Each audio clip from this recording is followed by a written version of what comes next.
Tony, be conscious. Some call me the ghetto Van Gogh. Some call me the last man standing with the spray paint can. Some call me this generation's Gil Scott-Heron. Rapper, poet, philosopher, revolutionary, activist, father, lover, and your brother. Me, I'm just trying to give the community what the community needs right now. I'm trying to be that link between the older generation and the younger generation as far as consciousness. I'm trying to be a Gordon Parks type character. You know what I mean? And most of the time I do it through poetry, through visual art, or through whatever. That's just what I do. Tony B. That's me. Tony, be conscious. Remember the name. Tony, be conscious.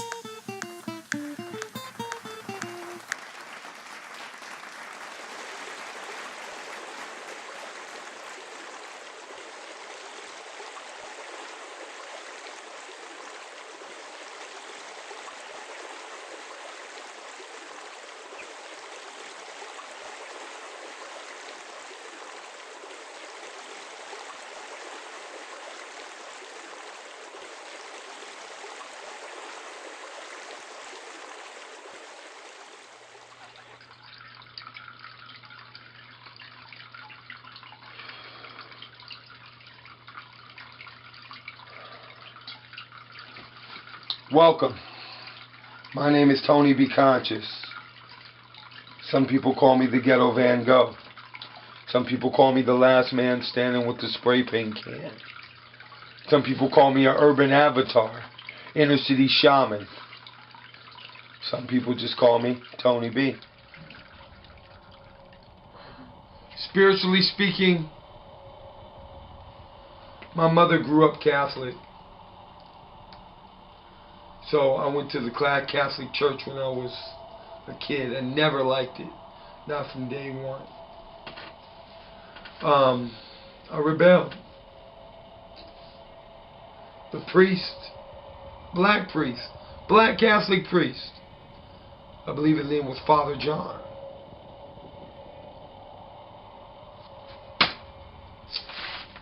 My mother used to take me over to the church and leave me there simply because I didn't have a father figure and she thought he'd be a good father figure. And one day, this motherfucker straight up told me to pull down my pants and lay on the bed. I was like 9 years old. When he told me that, I walked out the door and I never came back. Went and told my mother. My mother didn't believe me. That's another thing I've never forgiven my mother for. Never forgiven my mother for that. I love her, but I've never forgiven her for that. Later on in life, I looked back and saw that he was actually indicted for allegations that he was screwing with boys. But my mother never believed me. So that made me rebel against anything and everything religious. Even when I got down with the Black Power movement some years later, I love the Nation of Islam and I love what they stood for.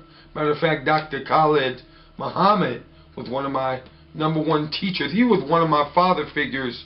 When I moved to Atlanta, he was one of the people who helped me when I broke up with my girl and before I moved back to LA. The whole reason really I moved back to LA was because he got poisoned. Dr. Khalid Muhammad. He started the new Black Panther Party, and I had never had a father figure, and I had never had a man in my life who was such a powerful beacon for justice and for black people. So he really put me on the right path as far as understanding that the highest form of being spiritual is resisting against people who do your people injustice. But spiritually, I never really vibed with anything. I tried Islam for a minute, but I couldn't get with it. It just didn't feel right in my spirit. I knew it was from the East, but I knew that my people were spiritual before Islam. So it didn't do nothing for me. Now, spiritually, I'm like Nike. I just do it. It wasn't until I really truly connected with Agape, the spiritual center that I hang out at, and I connected with the brother who runs it, Reverend Michael Beckwith, and his wife, black wife, with locks. Did I really ever hear anybody express what my soul said, which is, at our core, we're all light, we're all love. There is nothing, no religion, no book that can truly define us. And that's what I truly believe. Even despite our different races, colors, creeds, I believe that somewhere underneath all of this, our attitudes, our egos, underneath that,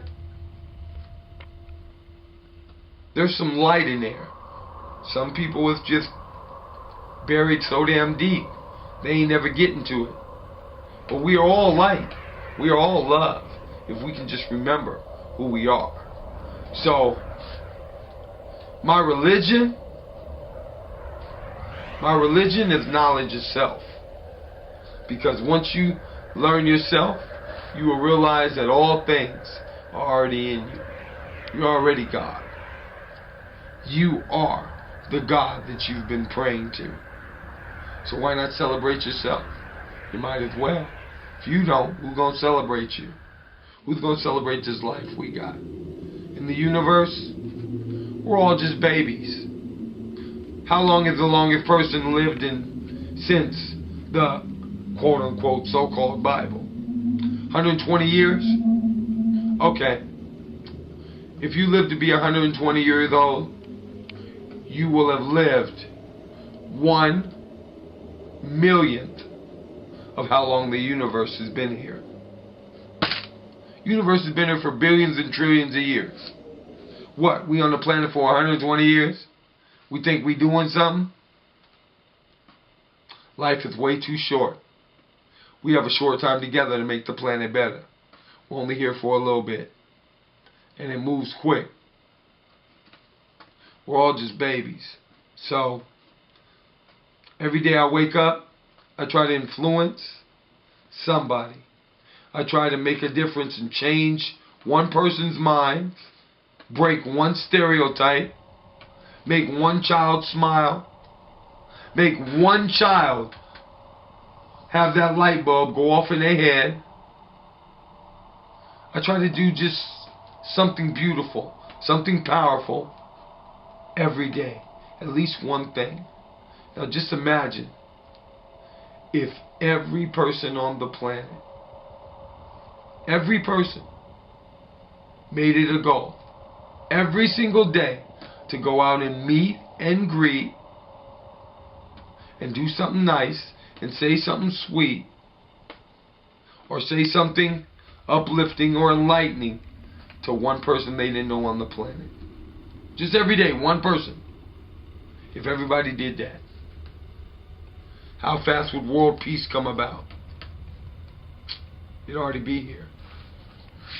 Isn't that amazing? What one person talking to one person could do? So when it comes to spirituality, that's my spirituality. There is no book, no religion, no language, no culture that can truly define the human spirit. It just is. Each and every individual is God expressing itself in another way, a unique and divine form. So even though, when it comes to my people, I'm militant on one hand, on the other hand, which is the yin and the yang, the balance, I know that everybody has that divinity in them.